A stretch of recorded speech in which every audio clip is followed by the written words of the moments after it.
Christians. This person here said that Jesus died for all, wishing that none would perish. Now, let me explain something. First of all, if Jesus died for all, then all would be saved. And if Jesus wished that none would perish, none would perish. And in fact, he's right. Jesus did die for all, not willing that any should perish. But we must establish what the context is of who the all actually are.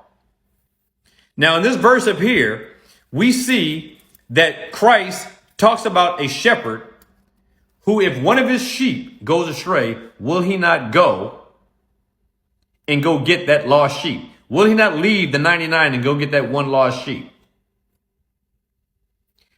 And the answer is, of course he will. He will leave the 99 and he will go and rescue that one sheep that went astray. And in so doing, all those sheep will be saved. And then Jesus goes on to say this here, where he says, even this is so, even with the Father. Christ will not lose one single soul that he came to save. You have been taught a doctrine that is false. So many of us have. I was taught the same thing that many of you were taught. I believe the same things that many of you believed. But I've learned to understand that a sovereign God will not fail at saving anyone that he so desires to save. If God wanted every single person ever born to be saved, every single person ever born would be saved.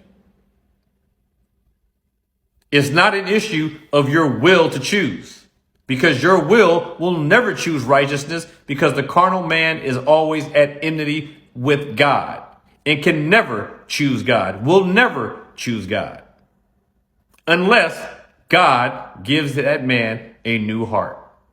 And then it is the new heart that chooses to follow Christ. But God has to make a transplant. God has to operate first and make you a new creation. And what is a new creation? That which is created out of nothing. You must be born from above. Christ came to save his people, and he will save every single one and not lose one.